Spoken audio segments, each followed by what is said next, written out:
Hi dears, welcome back to my YouTube channel. My name is Simbiat. If you are new here, thank you for clicking the video, and don't forget to subscribe, like, share and comment on my videos if my content are something that you like or relate with. And if you are an old subscriber, thank you for always coming back. I love you all. In today's video, I'm going to be taking you through how I tied these Gilly styles on my head, the previous one and this one. Not a pro, but I do it. So without further ado, let's get right into it.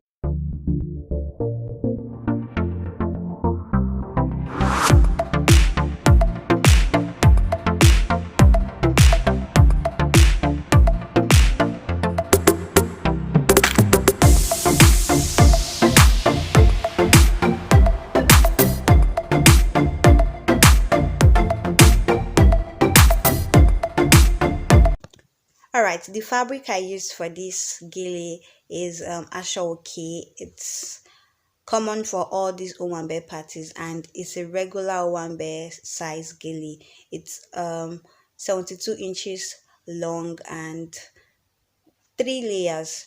For the brides, it's like 4 layers, but this one is 3 layers, and I think it's about 18 inches in width. Okay, so what I'm trying to do now is I'm going to take about 1 inch in along the length. I'm going to take about 1 inch in along the length. I'll fold it in, and that's going to be like the starting. It's like the foundation of the Gilly. So after that, what I'll do next, right now what I'm trying to do is to extend that fold all through the length. So I'm trying to get it from side to side.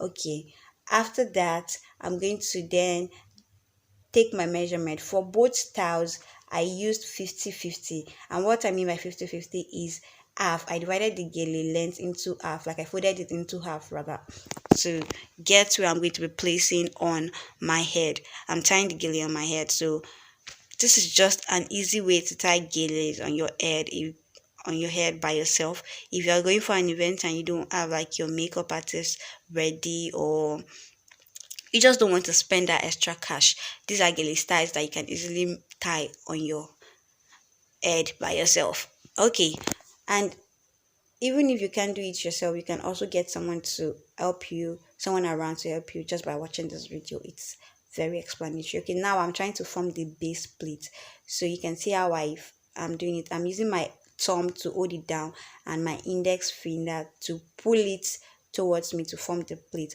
So you can form the plate anyhow it is easy for you. Just make sure that you form the plate, and you can form as many plates as you want.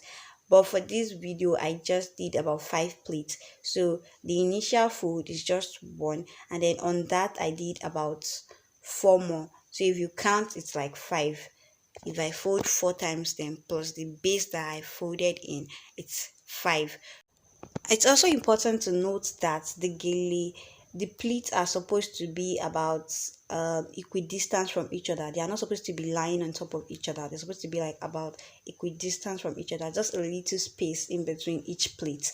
Okay, so now what I'm trying to do is to extend it to the sides, and why I'm extending it is because I'm going to be placing it on my head, because I'm tying this on my head by myself. So I'm just trying to make sure that it is easier. So I'm trying to get from the center of my head to the nape of my neck, to my neck rather, or to my nape.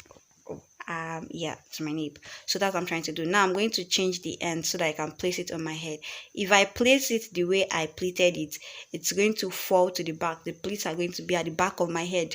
But this way, after changing the ends, it is directly at the forehead, like I can place it on my head. So you ensure that you're placing the starting line of the Gilly on your hairline. Where your hairline begins, that's where you place it. And the reason is because if I was on makeup, if I place it too close to my forehead, then I'm going to be cleaning off most of the makeup I have on. But this way, you don't get to clean up the makeup, and then you can also move it backwards if you want more hair to show. Like if you want your hair to show and all of those things, probably your baby coils. Okay, so now I'm just trying to ensure that the pleats are probably arranged at the nape of my neck. Okay, so I'm going to be showing you soon. Like this is the pleats. Sorry, my camera, the exposure is funny, so you can't really see the pleats. Okay, so I'm putting my finger in between the pleats that I made, just so that I can space them out, make sure that it is at least equidistant from each other, or from one another rather. So I don't want the pleats to be lying on one another. I explained that earlier. So now I'm just trying to adjust it and make sure that I get it to the back, because if it does not get to the back, then it does not lay flat. So I'm just trying to make sure that it gets to the back and it's laid flat on my nip. Can you see it? So I can see it lays very flat. It's like the last plate kind of cover all the other plates. Okay, so now I'm going to cross it over. I'll be crossing. You can cross from left to right or from right to left, just how comfortable it is for you. So this way, I'm just crossing it over, and that is it. So that's like the, if you get this done, these pleats are called foundation plates, and this is like the foundation. Okay, the next thing now is to twist each of the ends of the gilly. So you just twist it. So I twisted the first one, and then I just kind of make sure that it is arranged. Just try to play around it. Look at how well it suits your face. Look at how well it compliments you. Just make sure that it is really nice.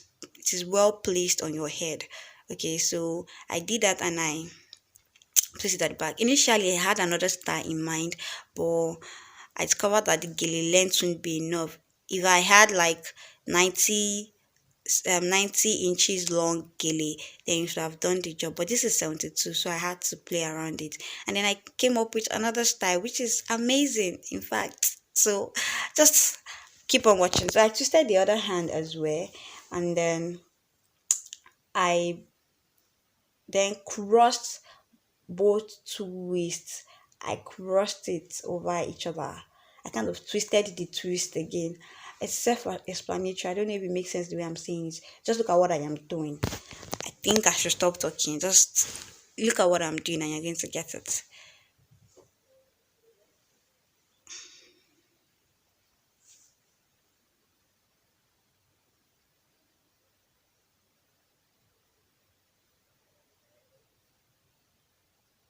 Okay, so what you want to do next is to place one of the remaining ends, just one. It can be the right side or the left side. Just place one down and pin it down.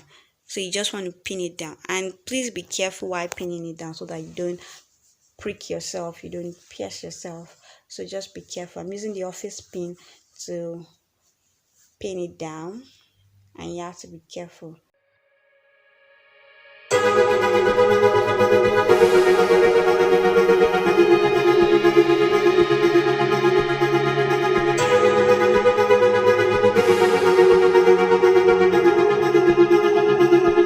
Oh, I can't see the color running through your veins, and I can't breathe, and everything you do is pain. Love me.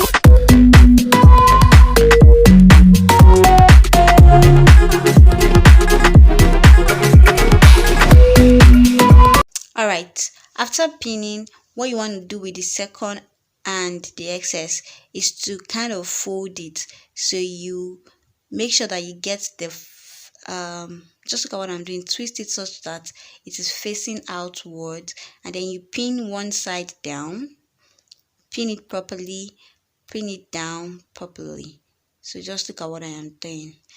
Again, it is self-explanatory. Just watch what I am doing. So I'm going to pin that down.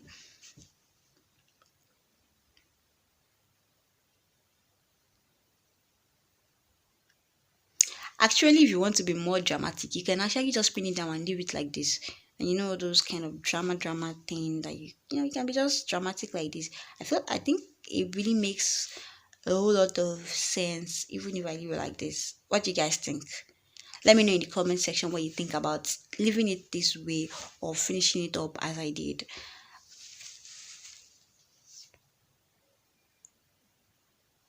Okay, so I'm just trying to ensure that the the hand is well secured with the pin. The next thing now is to kind of crumble the excess down. And what I'm trying to do as well is form pleats as I'm crumbling it down. I'm trying to form pleats, and the pleats that I formed, I'm trying to extend it to the other side that I pinned down earlier. And it's just play around it, just do something. See, at this point is your freestyle point. You can follow all the other steps, and then when you get to this point, just freestyle, like express yourself. I feel like fashion in itself is expressive. It's just you expressing yourself. And why should it be limited to maybe styles that you wear, clothes that you sew?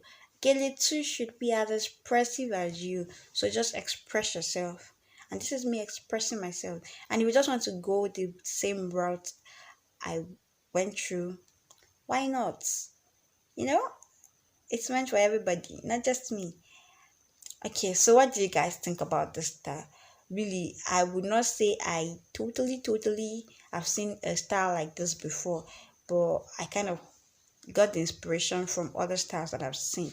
Because this wasn't what I was going for when I initially started tying this gilly. I was going for something different, but I ended up with this, and I think it is beautiful. And really, it's very easy to tie. You can tie it by yourself. You can have someone help you. So that's the back of the gilly. I discovered that it's opened, and I just needed to pin it down so that it looks clean and seamless at the back. Just tie the gilly to some perfection. Really, I'm just joking. You don't have to tie it to perfection. Just make sure that it makes sense and it looks good, and it is as expressive as you are. I mean, express yourself. So this is the back of the gilly, and then I'll be showing you the front soon. Yeah, this is what I look like now. Come on. I am nuts. You are nuts. Okay, so the next one is this gilly style. I'm using the same base, so I'm not going to be taking you through the process of me crossing it at the back. I'm just going to be showing you. So right now I'm trying to arrange the pleats, because when I loosened the previous one, it kind of scattered a little. So I'm just trying to arrange it. So imagine you just have one gilly style, and you can one base step, and you can tie two styles. Isn't that like, that's perfect? I mean, why am I always using the word perfect? It doesn't have to be perfect. Like, that's good. Guys, let's digress a little. Are you guys seeing my muscles? Hey, come on. I don't know what happened to him. Why are these muscles like this? Even partially no get past this one. No. Hey, God, oh, God, oh, God. Oh. Okay, then let us digress. So now I've crushed the gilly at the back, and then I'm going to be working with these two ends as well. It's still the same measurement, 50-50, guys. The gilly is assumed to be 100. You divide it into two equal half, and you get 50-50. You place that center at the center of your head. Starting from your hairline. You get the gist. Just what I am doing. Okay, I'm just trying to arrange it and make sure that it lays as flat as possible up to the nape of your neck, if it makes sense. Okay, so now you kind of open up the gilly hand. One of the hands, you open it up, and then you take it from the back forward using that same pleat, the base pleat that I folded, the 1 inch that I folded in at the beginning. So using that one, you place it on the last pleat made, as you can see. You place it there, and then you pin it down at the center. Just pin it down, because we're still going to use that. That's not the end of that, but so that we'll be able to work easily. If you are tying this on someone else's head and you have a help, the person can help you hold it down rather than you using a pin. But if you have no other person, or you're tying it on yourself like I am doing, then pin it down and then work on the other hand.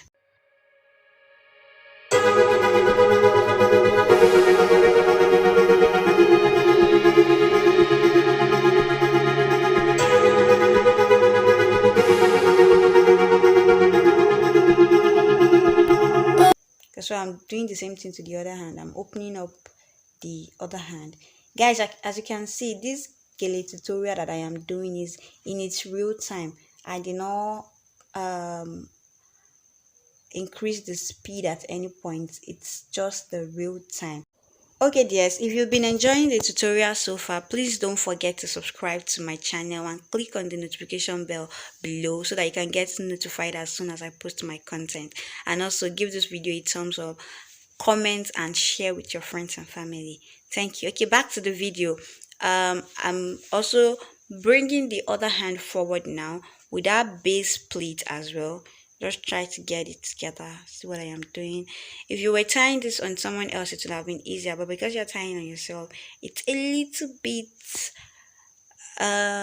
not easy. Don't let me say difficult. A little bit, just a tiny little bit, but it's still easy, guys. It's still easy. Okay, so now the next thing is you're going to find the breadth of the gele. From that place, you're going to crumble it down like a pleat down. You pick it from the middle, from the center. Just look at what I am doing. I don't know how best to explain this. Just from the center, you crumble it down, and then it's going to be like a bow. It's going to form like a bow shape, and then that's where you tie from, and you tie at the center of your head. If it makes sense, just look at what I am doing. Ensure that the knot is firm. Ensure that it is firm but not too firm. Not to get a headache from the pressure exerted on your head at that knot point. So firm but not too firm. You get it? So something that you're comfortable with. And then you tie it again the second time. Ideally, if you are doing this and you want to take all the whole process, you're supposed to kind of arrange it and make it smooth. But because you're doing it on yourself and you don't want to stress yourself too much, but you still want to turn out looking good. No stress, but maintaining beauty, guys. So I tie the second time, I tie another knot. Right now, I'm just trying to make sure that it is arranged. Just look at what I am doing, trying to make sure that it is arranged. And then I'm trying to pull the knot back to the center, trying to get it to look as parallel to each other as possible, if it makes sense. Like, make the two ends look as if it's on a straight line. That's what I'm trying to do. Okay, now this is the second knot. And then I'll pin the excess ends from these knots down at the back. I'm going to pin it down at the back.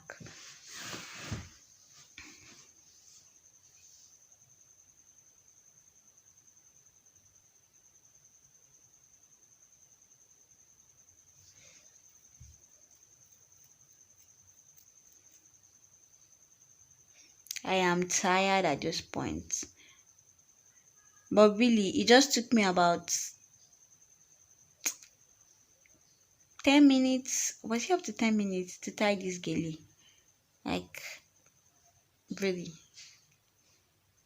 If not for the filming and everything. Okay, so now the next thing you want to do is to pleat it upwards. But because you are doing this yourself, it might not be easy to pleat. Just try to work it out, arrange things, make it look good as possible. You can see what I'm doing. So just kind of pleat it up gradually up onto the center. Make sure it looks good. I'm not going to be explaining again. Just watch what I am doing and you're going to get it. Again, I repeat and I repeat and I repeat. It is expressive. It is you being expressive. So express yourself. Make the best of what you have. Just play around it. Life is not that street, it's not that hard. Play around it, and I'm sure you're going to be amazed at what you come up with, really. Because when I started tying this thing, I had something else in mind, and by the time this came out, it was super gorgeous, and I was like, really? Prior to me shooting this video, I didn't believe I could tie gilly on my head. I've been practicing how to tie gilly for a long while, and I've been tying on my mom's head, my friend, and maybe on my knee sometimes just to practice some styles. But never, I've tried actually to tie on my head, but it wasn't coming out. I get tired midway and I just losing the stuff. But I did this and I just expressed myself. I just let myself be. I just let my hands do the work. I did not try to overthink things. And it came out like perfect. I could rock this to any VA, any party, any function that I had. I could have rocked this if I was going out, but I wasn't. So, so let me quickly go over the tips that you need. You need to have a gilly that is long enough for the style that you want to tie, and really you can use any gele to tie any style. It might not just come out as exact, but because you're trying to be expressive, you're going to still love what it comes out looking like. Okay, so you need it either a 72 inches long gele or a 90 inches long gele. If you do not get that, you also need the layers to be either 3 or 4. Usually for brides 4, but for regular one bed guests 3 is enough, and you're going to it's going to be great. You need pins, office pins, to hold things in place, and then you need your muscles. Your don't mind me, I'm just kidding. It doesn't need your upper arm strength to an extent because it can be tiring. You can see I'm stretching, but not too tired for you to pull off rather, not too tired for you to pull off. I mean, look at it. And then you need to just allow your creativity flow. Then you push the gele to the back so that it is not at your exact airline, so that it gives it some more, it gives it this extra juice. I don't know how to put it, but it makes more sense. So I'm just pinning it down again at the back so that it looks good at the back as well. It's not just looking good at the front, but it's also looking good at the back. But the focus is majorly at the front. And then I put on my beautiful earrings, and here is the final look. What do you guys think, guys? So, which one do you prefer, the first one or this one? Let me know in the comment section below, and let me know the one you're going to be trying out. And if you do try out any of these girly styles, you can share with me on Instagram at Miss Soria, MZ_SORIE, Miss Soria. Thank you guys for watching. I love you all. Bye. Kisses. Bye.